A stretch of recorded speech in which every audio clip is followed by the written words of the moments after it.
my most important mentors are my parents. There's a picture of them hanging on the wall behind me. For the people in the podcast world who can't see this video, I'm about 9 years old, and my parents are there, and they taught me to believe. They taught me that I was Evan Kristof Carmichael. I could do anything that I believed that I could, and so that really stuck with me. They didn't teach me about entrepreneurship or the tactics to run a business, but just how to be a human being came from them, and I'm very, very grateful. After that, everybody that I featured on my channel has been a mentor to me. For the videos that I put up, I've learned something from each and every one of them. If I don't, then I don't create the video. And I've had a few people who've helped me with specific things, helped me with some YouTube strategies, helped me with some entrepreneurship stuff, helped me with some, speaking things, specific things that I've needed. I haven't had anybody who's been like an overall mentor for everything, but when I need help in growing in a specific area, I try to find people who are experts in that thing so I can learn from them, because it really shortcuts your path to getting that thing done. So I would say if you do not have the parents who are supporting you, you need to shift your mindset from I've lost to this is the best. I wrote a book called Your One Word, and in there, one of the stories that tells of two different NBA All-Stars. One guy came and he had the best parents of all time. And he said, I'm here because of my parents, because they believed in me and they supported me, and I want to be exactly like them. And everything I do is a tribute to them. And another guy who came on, and they're both NBA All-Stars. All-Stars, like you made it to the show and you're like the best of the best. The other guy came on and said, I hate my parents, they're the worst things ever, and I never want to be like them, and I'm here because of them. Because of them, I'm here because I never want to be those people.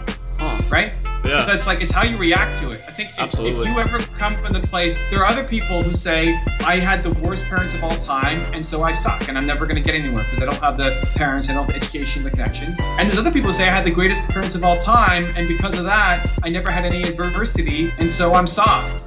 And I've been comfortable and I'm never pushing. It's like the circumstances don't matter. It's how you react to them. Are you using it in an empowering way or a defeating way? The first step is just recognizing that in order to do something great, you have to have come through some adversity. Like in order to win, you have to have had some kind of pain. Your purpose comes from your pain. If you haven't had adversity, you never grow strong. And so if you are in adversity right now, to shift it, to think, this adversity that I'm right now, this is the best. Like this is making me stronger. I'm going to come through this like a beast, and I'm going to teach other people how to do it too.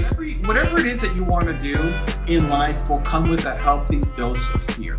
If you are not afraid of anything in your life, it's not that you are Superman. It's that your life is boring and you hate it.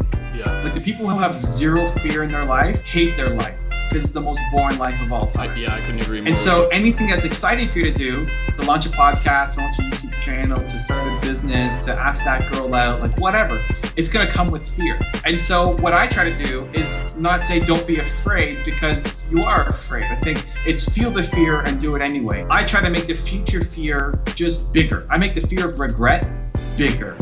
Like if I'm you, as an example, if you're afraid to have a guest on, like if you're afraid to have me on, you're afraid to reach out, I would just build this scenario of me coming on would be the greatest guest of all time, would blow up your show, like this would be the greatest thing ever, and you would regret not asking for the next 50 years of your life. I would make just the pain so insanely big that then the pain of asking or DMing or however you reach that doesn't seem as big. It's like when you have a hangnail that hurts, but then punch in the arm, you don't feel the hangnail anymore. That's what I do to myself. No, that's awesome. And then force myself to do that immediate thing that feels super painful. One thing that's really helped me is when I feel a negative situation coming, when I feel a complaint coming, I try to default to internally saying that this is the best. When something negative happens, it's the best. Like if I'm talking to you here and I cut myself and like I'm bleeding all over, it's the best. This is the best. And just that mindset shift, if you start to believe that it's the best, sets you up in a really empowering way. And then the other thing that came to mind is once you start getting strong, once you start realizing that, then when you do get hit with a negative situation, I always just tell myself as well that this is just a warm-up. Like you're capable of way more. Like switching jobs, if you see that as a big deal and the pain associated with, if you think that pain is a big pain, then you're not capable of doing more. And I think you're capable of doing way more. This pain is nothing compared to what you're capable of. This is just a warm-up of what you're able to do. And so reframing it to feel like the thing that is all-encompassing and is on your mind and is this crazy big thing is actually tiny compared to what you're capable of doing, helps me get through it and be more empowered to deal with that situation. Just because Elon Musk is doing something doesn't necessarily take away from what you're doing. But just like when you describe the hypothetical about, sitting down and having a coffee about me and me, freaking out about potentially leaving a job and creating a new life, and saying that really you're worried about this, you could do so much more. And that actually does help put it in perspective, like, oh yeah, because maybe I haven't thought about that. Maybe not until, Evan told me that I'm capable of more did I realize that I was capable of more. And I think for somebody to be able to tell you that, then once you hear it once, like now that you've told me this in this conversation, that now going forward, I can have these conversations with myself. Like, well, remember that one time he told you that you were definitely capable of more. So like, think about it. You are capable of more, and then go forward and apply that to everything else in your life that you come to. Yeah, and I think listen, even me, as much as I think I'm capable of more, we always have self-doubts. We always feel like, yeah, it's natural.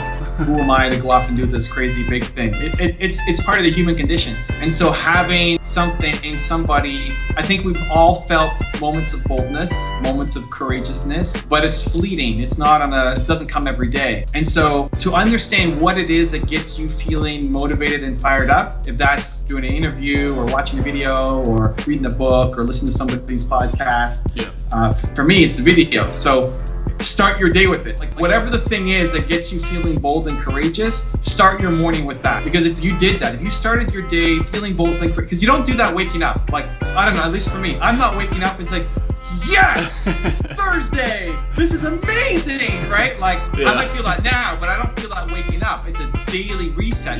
Even if today is the greatest day of all time, tomorrow I'm waking up and I'm tired and I'm groggy. I'm like, what's happening today? And I got to do my morning routine to get into the right state. Figuring out what it is that makes you come alive, makes you feel bold and courageous, and then instead of waking up like an accident, engineering your day, especially the morning, so that is baked in. Because if you woke up for the next year, 365, feeling courageous and bold, holy cow, your life would be dramatically different 1 year from today than what it is.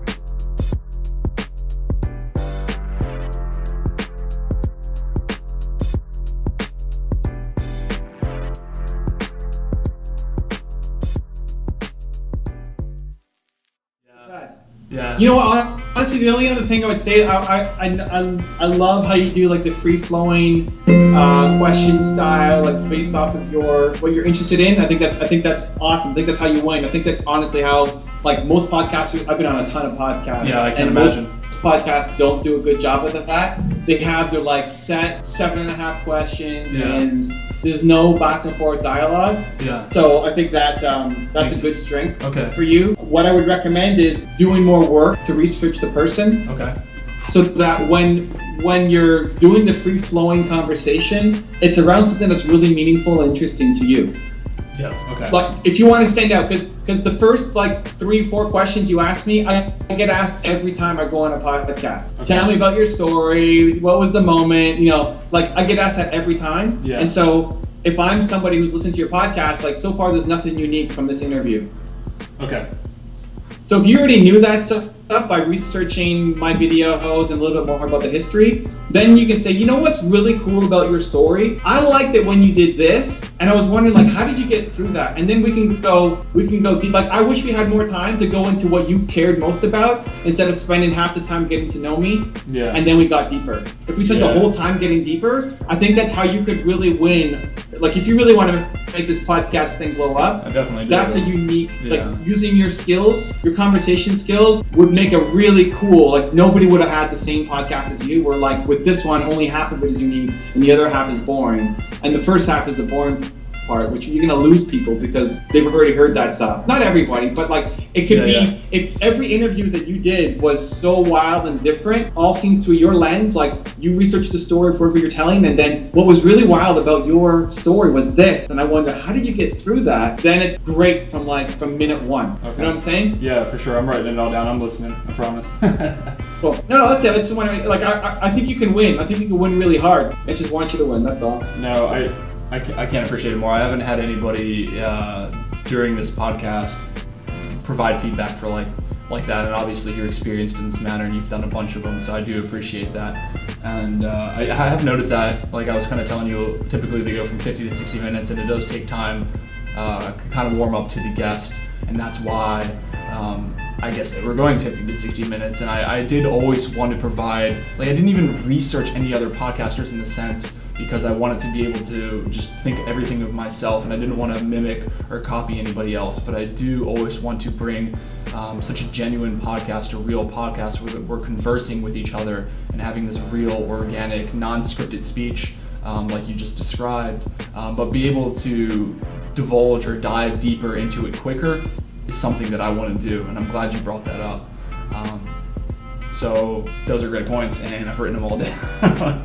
And those are and even if you're gonna go 50, 60 minutes with somebody, which is totally cool, then you have the entire 50, 60 minutes of value, and not 20 minutes getting to know them and then value. That's incredible. Thank you. Like I said, I just want to say again, like, I haven't had any super constructive feedback from somebody that's quote unquote been in the game, if you will. So I'm very thankful for that. So thank you. And again, thanks for the time that you've taken out of your schedule to talk to me and then provide this feedback as well. I appreciate it.